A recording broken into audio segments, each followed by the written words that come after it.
Today, the first time I have spoken to you about anthroposophic matters here in this space, I wish, first of all, to express my gratitude to the friends who, while I was away from Berlin, put such devoted effort into preparing these premises to serve our anthroposophic reflections and work. We live in a time when the human soul must engage with great encompassing events in the cosmos and in human evolution. If we seek to fully understand our place as human beings in the world, these great, far-reaching events require our keen will to such an extent that we cannot so easily attend to outer beauty, such as the furnishing of these rooms, as perhaps we did in former, calmer, or at least seemingly calmer times. These rooms are to be dedicated to ideal goals, spiritual goals, and here people can work together socially and communally. But if we reflect a little, we can see that there is a certain connection between the great events pulsing through the world today and premises such as these. The significant demands which human history and evolution now make upon us will, after all, increasingly tend toward the transformation of a past aesthetic, in which human beings sought beauty in and for their own private and egoistic enjoyment, toward spaces and dimensions in which they collaborate socially. We do not properly judge the future aims seeking to unfold in human evolution if we see them in terms of the cultural phenomena sometimes apparently surfacing today. The social movement of today bears apparently a, quote, more democratic, close quote, character, though we need only grasp its transient nature to discern what is inherent in this movement and recognize its true characteristics. At the same time, this movement also bears in it something that could strike alarm into us. It seems that the aesthetic beauty, the art, which is such a part of our earthly culture, will not meet in future with the same understanding as in the past when materially prosperous circles had the luxury of devoting themselves to the pursuit of beauty. A time of transition may lead to aesthetic sensitivity receding somewhat, but precisely when our life assumes more social forms and dimensions, it will be indispensable that outward spatial forms are aesthetically informed by the character and needs of the times, for otherwise humanity would succumb to Philistine banality. Thus the simple beauty in which our friends sought to express the serious tenor of matters to be aired here in future is something we can see as symbolic of the great events that pulse through our times.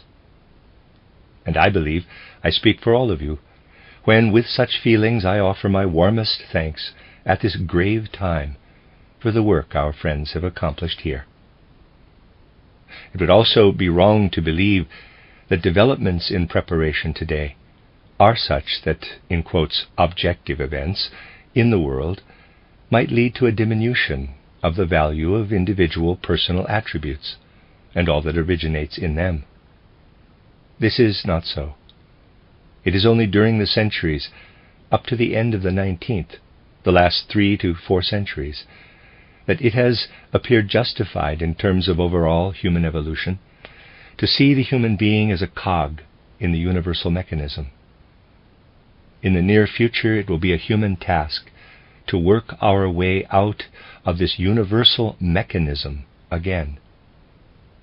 And therefore we can certainly say that the great movement of the present day has a mostly egoistic character, is thoroughly egoistic.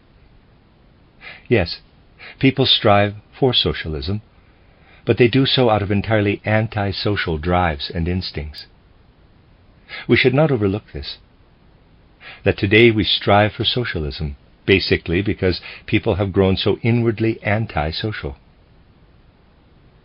If the social instincts were more self-evident, we would not need so many social programs, which have arisen only as a reaction to our antisocial feelings. But precisely in such an era, when things remain so muddled and unclear, when a social element is seeking to be born out of egoism and antisocial instincts, a very particular effect emanates from what has been accomplished through noble, selfless dedication to an ideal, sustained by authentic, true, unegoistic human feelings. And it will be good if we celebrate this in a sense, though not in an external way, by turning our thoughts in these grave times to an appreciation of what I have just expressed, to the great value of finding, alongside the rampant egoism of our time, a means to create what has been created here, albeit in very limited scope, in the form of ideal spiritual work.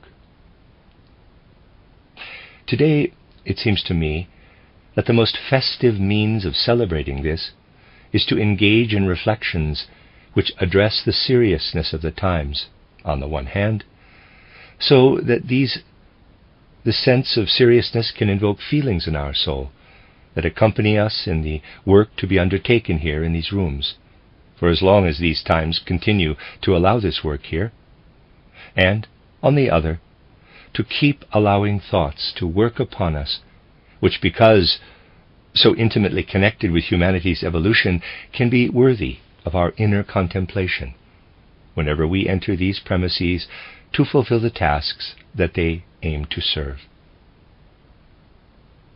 If we give critical attention to our time, but not critical in a disparaging sense, we cannot help but see, if we are honest, the numerous signs and currents of decline apparent in every sphere of life. If we are not to lose our sense of seriousness, we must not forget what a gulf commonly exists between the usual content of people's awareness, to which they give verbal expression, and all that is inwardly true and real.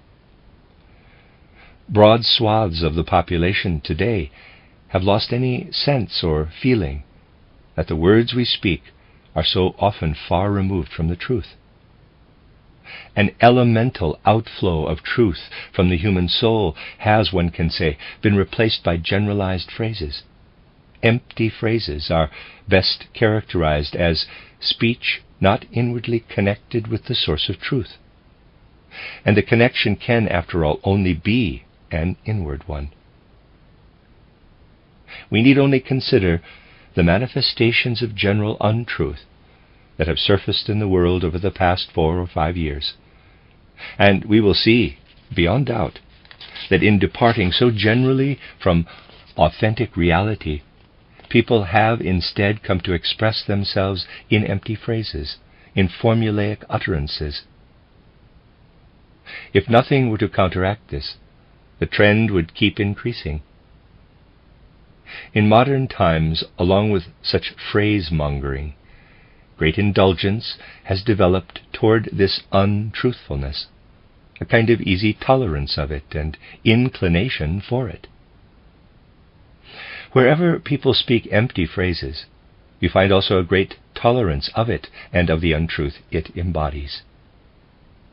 Those who tolerate it so easily ascribe the best intentions to those who speak it, and there is very little conscientious sense of truth, which would require someone who opens his mouth to examine the basis of what he says and to refrain from speaking until he has done so. The time must come when it is no longer sufficient to say that someone who says something untrue is well-meaning. We must instead develop a very sharp sense of responsibility toward the truth, toward testing and verifying it, realizing that we should not merely be lenient with ourselves when we discover that something we said in good faith does not correspond to reality. We need to realize that as far as objective knowledge of the world is concerned, our subjective belief that we have spoken the truth is not what counts, and that for this objective world knowledge, it does indeed matter whether we say something objectively true that corresponds to reality, or something that is not and does not. Specifically, because of these grave times, we will have to learn the difference between true utterance and empty phrase. Nowadays, though, they are not fully conscious of this. People have a feeling that they can say whatever they feel like. You can see this, and I have studied it, in the stance people take toward contemporary events. We have overlooked things of great seriousness, which people judge only as they are inclined to, rather than according to the real significance of these events for humanity's whole evolution. In our midst have been figures directly involved in and responsible for what has happened over the past 4 to 5 years. People whom circumstances have placed in prime positions in relation to global events. The destiny of these people has now overtaken them, but very few are willing to seek an objective judgment of what has actually happened, to ask by what means, by what kinds of choice and selection these leading figures secured their leading positions and wrought the disaster that they did. Nothing is more important today than to wrestle our way through all subjective opinions, to find a certain objectivity in respect of these things. Many people think it is an easy matter today to speak the truth.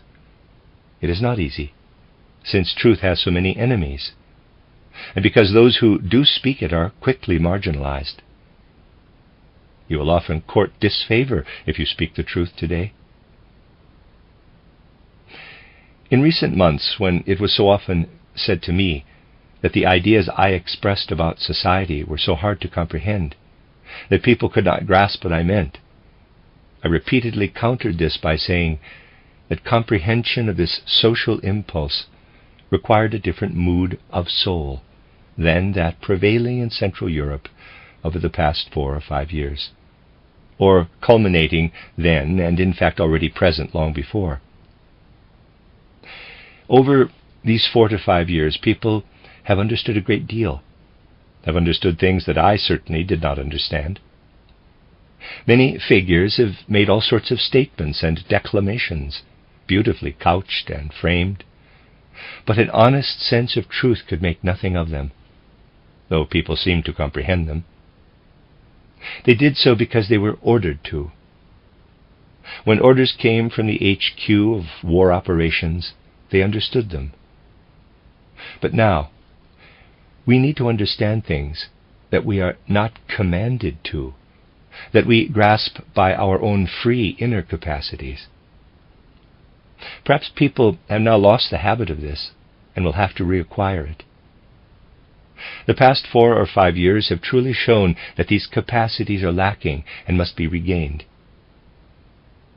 Habits that have developed in recent years oblige us to counter them with the truth. And this is no pleasant duty, firstly, because the truth is a serious matter, and secondly, because you are often much frowned on for speaking it. There will come a time when people look back on these times of ours in a very particular way. Our obligations have altered from what they were only quite recently, and therefore one now has to give people an idea of how future times will judge what is occurring now. They will have to learn to turn their gaze, their spiritual gaze, once more to the great shifts occurring, to the great developmental impulses now affecting humanity on the earth. One such transformative impulse began in the mid-15th century, and we refer to this in our anthroposophic spiritual science as the beginning of the 5th post-Atlantean epoch. We know that this is quite different in character from the former Greco-Roman epoch, which began in the 8th century BC and ended in the 15th century AD. Immersed in the fable convenu that people call history, they do not discern the huge difference in the mood of the human soul between, say, the 10th century and the centuries that began around the middle of the 15th. New outlooks, a new atmosphere of soul came upon humanity then, and we can only really understand these developments and transformations if we turn our inner gaze upward to the powers that hold sway in humanity, which for instance played into these upheavals and new impulses in the middle of the 15th century. In our own time, now that several centuries have passed since the mid-15th century, what broke over human civilization back then has in a sense culminated in a crisis. It slowly developed until our own time, reaching a decisive point today, a key moment that human consciousness must grasp. We have reached a point when human beings must become aware. How they will do this is something we will speak further of. That they stand here within earthly occurrences, and besides them, there are three realms of nature, the animal, plant, and mineral kingdoms. But in acknowledging this from the perspective of modern consciousness of the fifth post-Atlantean epoch, we state only half the truth. People living before this epoch spoke the whole truth when they said this, since they understood things differently. They saw spirit at work in these animal, plant, and mineral kingdoms, whereas people today have lost this awareness. They must regain it by developing the insight that just as they are connected with the three kingdoms below them, so also they are connected above them with the three realms of the angeloi, archangeloi, and archai. Just as our physical body has a certain relationship with the animal, plant, and mineral kingdoms, so our soul and spirit are related to the nature of these three heavenly hierarchies. A time has arrived when, just as our relationship with the three natural kingdoms has undergone great changes, so we are, likewise, changing our relationship with the three realms of the hierarchies above us. Today I want to speak to you about this serious aspect of humanity's evolution, acknowledgement of which is the most fitting and festive way to celebrate the inauguration of these new premises. If we look back to what happened in human evolution in previous epochs, ending around the middle of the 15th century, and for now leaving higher hierarchies to one side, we have to say that the beings of the angeloi, archangeloi, and the archai have always been preoccupied with the human being, insofar as he passes through an existence between death and a new birth, and also an existence between birth and death here on the earthly plane. But in our era, this preoccupation of the beings of these three hierarchies with the human being, in a sense, came to a conclusion. The manifold activities which the beings of these three hierarchies were obliged to undertake included this: to collaborate on the image underlying the physical human being on earth, his physical organization. At birth, we enter upon physical existence and grow within earthly conditions, a process during which the image of humanity, of humankind, comes to expression in us. In ancient times, this human image was very different and has undergone much change.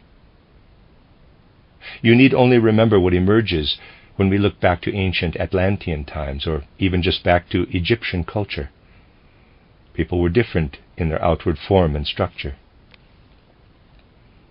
The image of the human being has changed, and the task of the beings of these three higher hierarchies was to work upon it.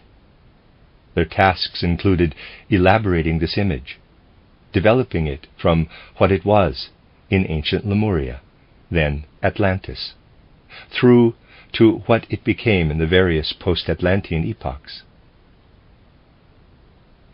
Thus, the beings of these three hierarchies gradually created the image that now underlies the earthly human being through transformation from more ancient images. But here we come to the remarkable thing, revealed to a truly spiritual observation of human evolution. In our age, these three hierarchies have now largely concluded the fundamental development of this human image. Insofar as it underlies the human physical organism, this image of humankind is finished and complete. Try to gain a feeling for this significant fact. The beings of the hierarchies, the angeloi, the archangeloi, and archai, have worked upon the human image through many, many millennia. And this image is the foundation and pattern, if you like, of our human physical organization. And now we live in an age when these beings of the three higher hierarchies say to themselves, quote, "We have worked upon the image of humankind, but now this work is done. We have placed the human being into this earthly world as physical entity, and this work is now finished." Close quote. In studying this fact through spiritual vision, we can be struck and shaken to discover that the interest of the beings of these three higher hierarchies in creating this physical image has not only lessened in our age, but disappeared entirely. If we look back to the Greco-Roman period, these beings of the higher hierarchies still had a lively interest in creating this image of the physical human being on earth, whereas now their interest is gone. Their feeling is that they have done their part on behalf of the physical human being on earth, and from this perspective, their interest has faded altogether. We human beings can regard this as an especially significant fact with decisive effects on human nature. To realize its scope, people need only take the time and leisure to observe the outward characteristics of humankind's evolution. If we look back to former times, we can tell from much that has occurred and has been passed down to us that certain thoughts surfaced instinctively in people of earlier times. Those in whom certain thoughts surface instinctively in this way are regarded as geniuses. Or at least it is believed that this happens still today. But there is little of genius left in human beings on earth. You see, the forces of genius no longer surface from the body's organism, since the beings of the three higher hierarchies no longer work upon this organism. They have lost interest in the corporeal form of the human being. In certain respects, the fact that the form of the human body is now finished renders modern human beings arrogant. Throughout the rest of earthly evolution, we will no longer perfect our physical earthly form. No further perfecting of our organism will occur in corporeal terms. What once surfaced instinctively in the traits of genius in the human soul arose from the body, and at the same time, because it was the work of gods, exerted an organizing effect on the body. When Homer created his epics, for instance, his poetry drew on a power which in the ancient Greeks was at the same time an organizing power that shaped and configured the Greek body. Emerging with tangible force and momentum, this simultaneously had body-forming powers. By contrast, the laws of nature we deduce today, of which we are so proud, are largely abstractions and have no power to shape and configure the body. We, therefore, form abstract thoughts that are unable to exert a mastering influence on society and abstract laws of nature. And this is because the beings of the three higher hierarchies no longer work upon us, and therefore thoughts with organizing power no longer surface within us. Our being of soul has grown abstract. The soul within our body has been forsaken by the activity, the work of the beings of the three higher hierarchies. And here we come to the important thing, that we must now seek through our own resources to connect again with the work of the beings of the three higher hierarchies. Hitherto, these beings came toward us, worked upon us, Now, we ourselves must work upon our own soul and spirit. And the soul-spiritual work we accomplish, what we reveal of the world of spirit through spiritual scientific research, will become in our human soul something that rekindles the interest of these hierarchical beings. They will be in the thoughts and feelings we draw from the world of spirit. And by this means we will again forge a connection with the beings of the hierarchies. That is the degree of significance of what is happening today. We must see it as a change in the relationship between the world of gods and humankind. Until our own times, gods worked to perfect the physical human image. And now human beings must start to work upon the content of their soul, so that they find a way back to the three higher hierarchies. One of the great difficulties of our age is that people are so proud of their now perfected external corporeal image, and develop abstract thoughts independently of it, that is, independently of any higher world. These thoughts have no connection with the world of spirit. And yet our proper task now is really to seek this connection by our own resources, through dedication to spiritual knowledge, through feelings about spiritual knowledge, and by drawing our impulses of will from spiritual knowledge. Only through a full feeling awareness of this great change in evolution, though it takes place over centuries, can one find the right outlook in our era.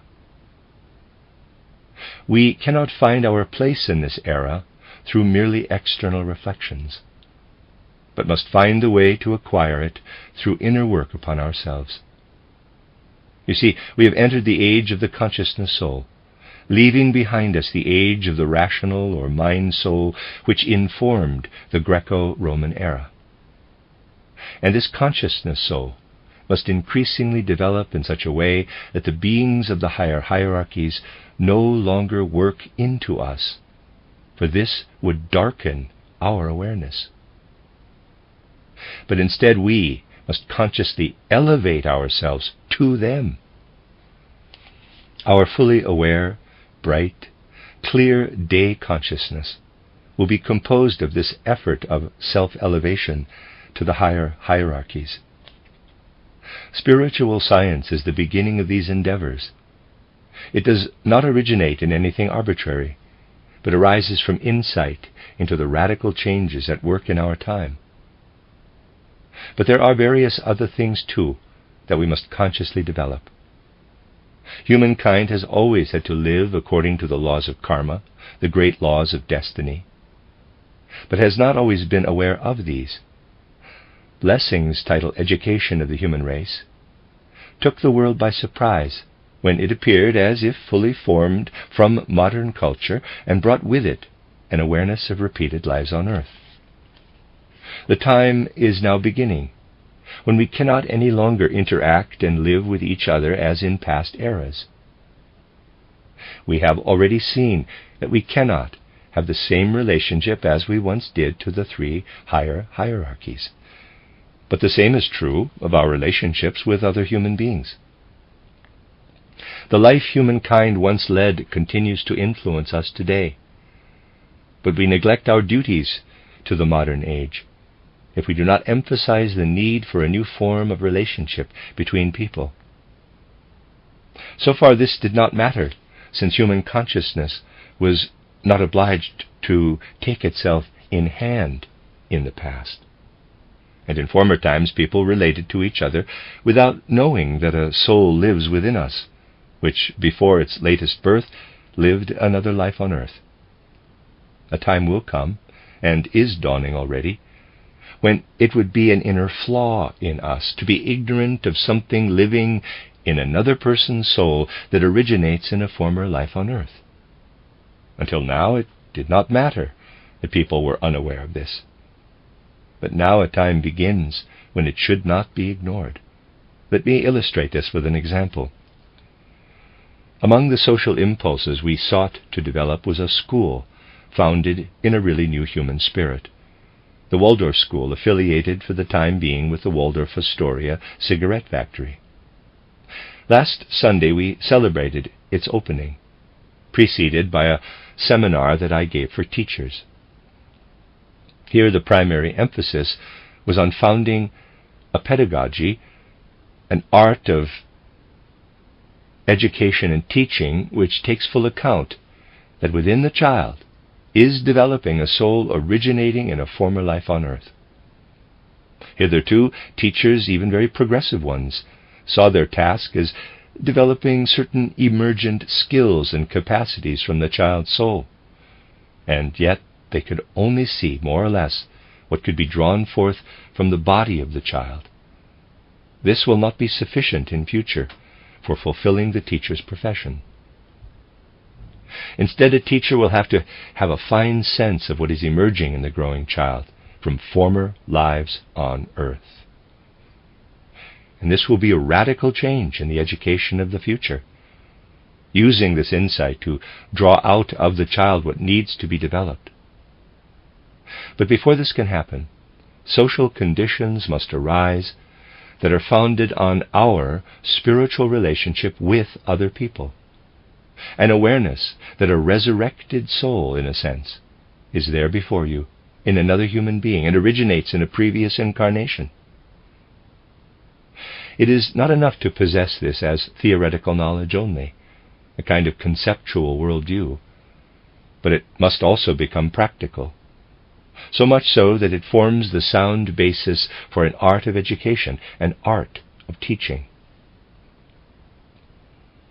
That is what makes this approach a living and life-enhancing one. And it is therefore self-evident that there is as yet little receptivity for such things, and that people look askance at those with a spiritual outlook who perceive what is needed today. What is needed, rather than the trumpeting of certain spiritual worldviews, is to cast the sunlight of knowledge upon specific and tangible areas of life. It is not about formulaic utterances, but about implementing such knowledge in the very life of humanity. In founding a new pedagogy, we discern very clearly how the past, with its empty phrases, collides with a new age. I have taken pains to inform myself thoroughly about modern educational approaches. Often, I will give only one example here, people ask whether the form or content of education is more important. Should we educate people with certain professions in view, so that they find their proper place in civil life? Or should we pay more attention to human nature itself, drawing out of children more generally human attributes in a humanistic approach? There has been much debate about this in educational circles, but this is only phrase-mongering, since there is such divergence here between what people say and any inwardly comprehended truth. Are people anything other than the conditions they grow into? Take modern civil servants as an example. By what means are they dedicated to public office? By the fact that past generations established this or that institution. Public life today is only the outcome of what earlier generations created.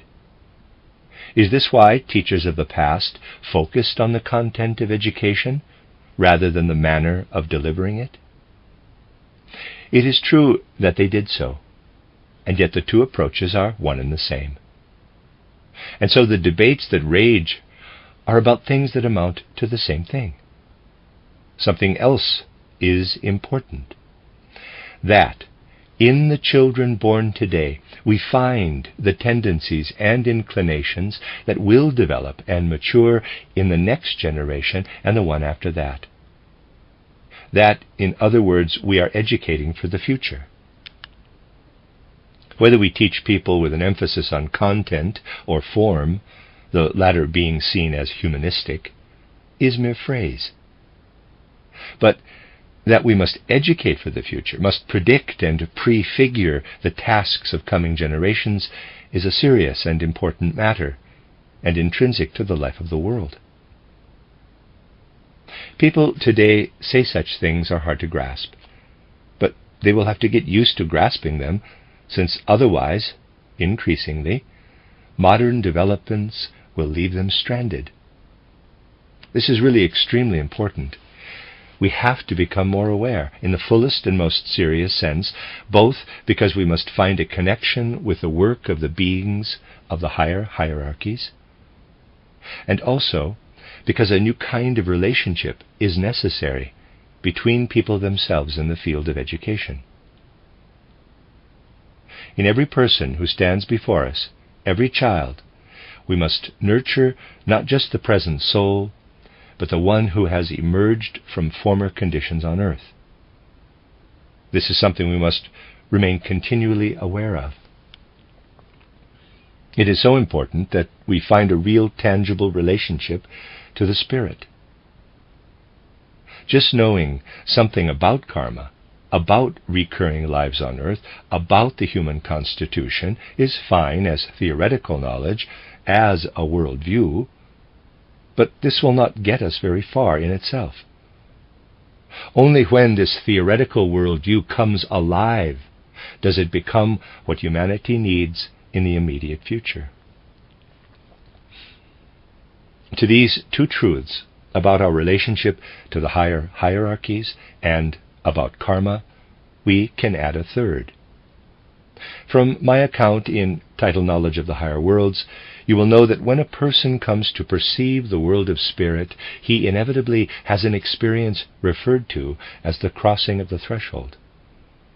I describe this crossing of the threshold in terms of the three human soul faculties, which in physical life interact in a fairly chaotic manner, separating and becoming autonomous, the power of thinking, feeling, and will.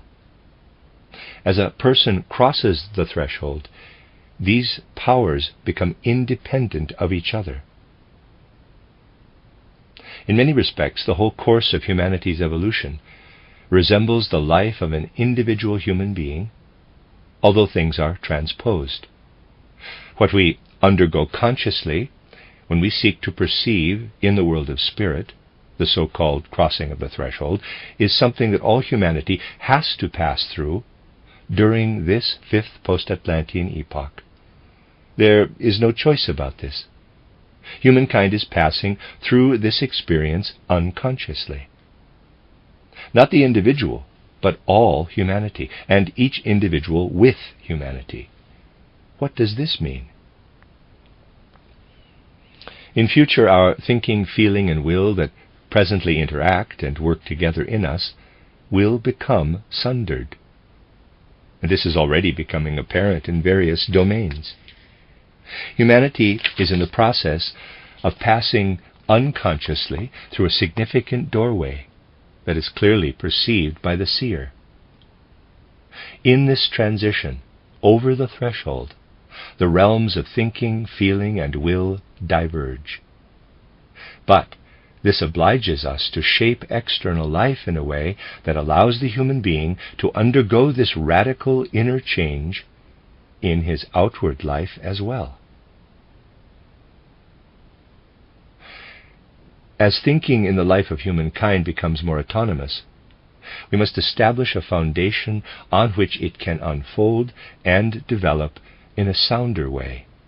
And the same is true for feeling and for will. The chaotically interwoven fabric of public life, as it has been until now, must be divided into three spheres: economic life, the life of rights of the political state, and cultural or spiritual life. This demand for social threefolding is connected with the secret of humanity's evolution in our era. Please do not think that this threefold social organism is an arbitrary invention. It is born from the most intimate perception of humanity's evolution and from what must happen if the aims of this evolution are not to be thwarted. We have suffered the terrible catastrophe of the World War in recent years because people found it so hard to discern a goal of a spiritual nature, and were so far removed from even acknowledging that such goals exist. We must now work our way out of such chaos, as the very course of humanity's evolution itself dictates. However, it seems to me that the need for social threefolding will only be thoroughly understood on an anthroposophic basis, through feeling and awareness of what is actually happening in our evolution. In our day, people dislike acknowledging such things. They much prefer dealing with immediate, short-term issues, rather than delving into the deeper secrets of existence. Someone who gazes into these secrets is much saddened by this, finding humanity so completely disinclined to engage from what is most needed. But there is much more to be said. All pessimism is wrong. This does not mean that all optimism is right either, of course, but appealing to the will is certainly right. We should will and seek to realize what accords with humanity's rightful evolution. And in doing so, we have to remind ourselves continually that the old era is past, and we must draw a line under it. We can only gain true insights today if we draw a line under a past age, and can only count on a new era by making a spiritual reckoning.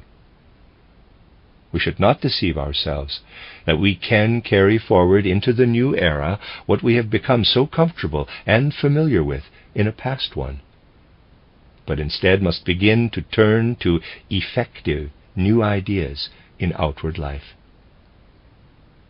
Humanity stands at a crossroads. One path leads through mechanization of the mind and spirit, which has become very mechanical in modern times, especially in abstract laws of nature, which have then also been applied wholesale to the life of society. Mechanization of the spirit means a vegetating soul. Vegetables sleep, and the human soul also inclines to sleep. People are sleepwalking through the most important events. It is true to say, indeed, that people have slept through the most important events of recent years, and they continue to do so now. Standing where I do today, I want to say this, that the people of Central Europe have allowed leading figures to speak untruths to them day after day, and are continuing in this blindness without being aware of it. People see that the mark has fallen on the currency exchange to 2.15 centimes. But I haven't yet found a single person who understands the relationship between the falling currency market and other events of pressing importance. A word of 3 syllables, I won't tell you what it is right now, will give you the answer to why the value of the mark is falling. But souls love to sleep so much that we allowed a great disappointment to come over us in Central Europe, one to which, as you might say, people were looking forward beforehand. It was thought that when women get the vote in parliamentary elections, things will be twice as reasonable as before. But then came the National Assembly, and we found that this doubling of common sense, compared to the old German parliament, was nowhere in evidence. Instead, the old parties continued, perpetuated old ways, at a time when these parties should have vanished lock, stock, and barrel. People have no clue what this means, since souls are sleeping. Mechanization of the spirit, vegetation of souls. And if we look eastward, we see a very marked increase in the animalization of bodies. Just as Americanization of the spirit is tantamount to mechanization of culture, so the Bolshevism spreading in the East reveals an animalization of bodies. These people criticize this or that, condemn it out of their emotions, but they do not seek to grasp life's reality.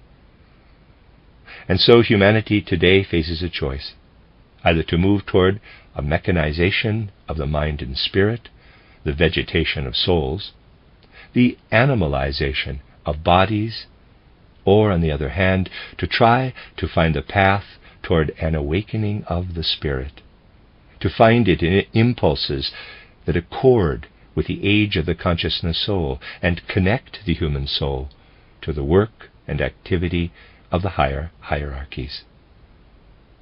They can seek to acknowledge that the conscious human soul originates in former lives on earth, and that a threefold society is needed. These things belong together. And those who unite in the moment we call anthroposophic spiritual science should feel themselves to be a core, a kernel, from which emanates the strength for social renewal. True social reform can only emerge from spiritual impulses. And for this reason, we could have expected the best understanding for our social circumstances and conditions to come from those who belong to this movement. Here, then, in these new premises, we have spoken of some of the factors at work in modern life, along with pressing needs. I would like to think that this festive occasion will extend to an ongoing awareness, whenever we meet here, of these truths that are so vital to human evolution.